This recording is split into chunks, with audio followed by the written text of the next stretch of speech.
Segmen keempat dan terakhir dengan Jaleswari Pramodawardhani tentang perempuan dari tadi. Terus saya pikir bagaimana peran perempuan dalam kekejaman, bagaimana dia jadi korban dari orang bersenjata, dan mengapa kita seperti lupa pada 98. Terucap tadi kata banalitas dalam usaha untuk mengungkap memori itu. Kenapa? Ada risiko kalau kita terlalu drastis. Karena kita melihat bahwa sekarang ini kan kekerasan di mana-mana, Wiwi.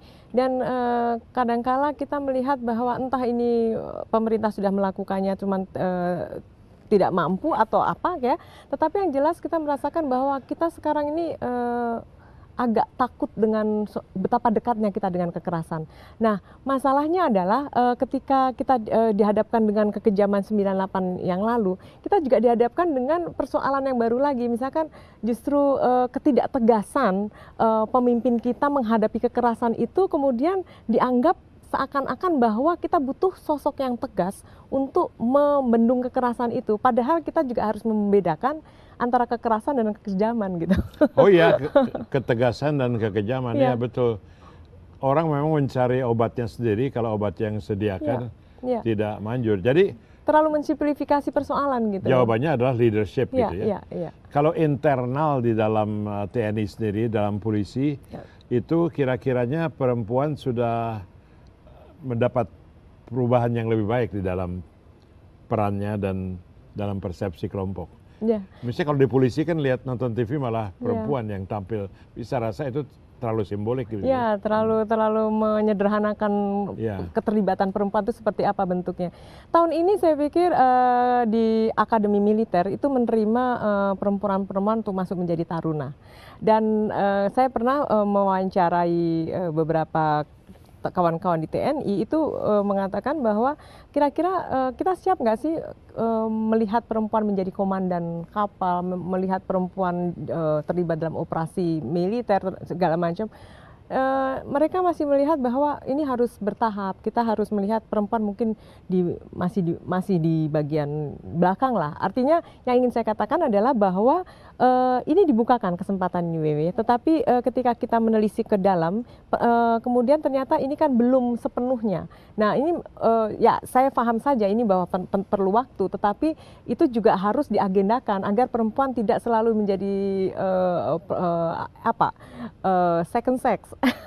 Tidak menjadi selalu dinomorduakan Dan saya pikir itu dalam periode 15 tahun ini yaitu tadi perubahan itu mungkin di struktur tetapi di kultur itu belum, di mindset kita itu belum sepenuhnya terjadi. Oke, sekarang subkultur besar terakhir yang kita bicarakan di acara ini yaitu politik ya. Politik dari DPR sendiri, dari pemilu pencalonan. Kan setiap pemilu dicanangkan lagi, ada jatah untuk perempuan, ada pengangkatan, bahkan dalam legalisasi partai terakhir, sepertiga pengurus harus perempuan. Tapi kita lihat banyak yang lolos gitu ya, walaupun tidak ada perempuannya. Apakah itu juga kekurang tulusan, dan rupanya perempuan juga tidak terlalu menyambut itu pengisian jatah itu, apa betul? Ya itu tadi. Tidak terlalu semangat untuk mengisi jatah. Sebetulnya kalau dibilang nggak terlalu semangat, mereka semangat. Saya punya beberapa kawan, saya punya beberapa organisasi perempuan, teman-teman organisasi perempuan yang sangat peduli sekali bagaimana keterlibatan perempuan untuk mengisi lembaga-lembaga politik ini. Tetapi ya itu tadi, di satu sisi kita memang seakan-akan dibukakan bahwa affirmative action itu ada, bahwa perlakuan khusus 30% itu ada, perlakuan khusus sementara 30% itu ada. Tetapi yaitu perempuan kemudian ketika itu dibatalkan oleh MK bahwa perempuan juga perlu berkompetisi untuk bisa melakukan 30% itu kemudian akhirnya membuat perempuan berpikir lagi, karena kita tahu bahwa biaya atau dana untuk pemilu kita itu kan begitu besar gitu. Untuk nyalek itu kan perlu biaya yang sangat besar dan perempuan tidak punya uang untuk walaupun dikasih jatahnya tuh nggak ada sarana untuk merealisasikan. Jadi sarana prasarana untuk membuat perempuan tuh bisa terlibat di dalamnya itu tidak disediakan gitu loh. Jadi kita jadi melihat bahwa di satu sisi seakan-akan itu dibukakan, tetapi ketika itu kita telusuri lagi ke dalam sistem partai politik itu sendiri, kepada mekanismenya seperti apa, itu belum terjadi. Sebenarnya pertanyaan yang awam dan barangkali berbahaya, emangnya kalau perempuan lebih banyak di DPR, apa keputusannya akan lebih baik gitu ya? Kalau perempuan tuh ikut dalam undang-undang korupsi atau untuk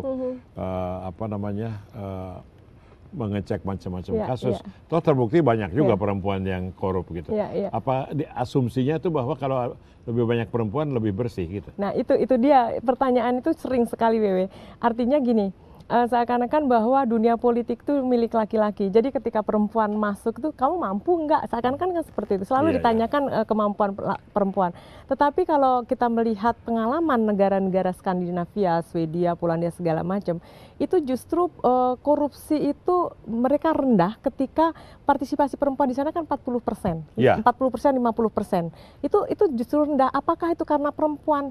Mungkin belum tentu, tetapi keterwakilan perempuan laki-laki dalam sebuah sistem politik secara berimbang itu juga memungkinkan adanya politik kita yang sehat gitu loh. Karena dua-duanya itu terwakili dalam sebuah sistem gitu. Ya, Korea sekarang punya presiden perempuan, Jerman punya Angela Merkel.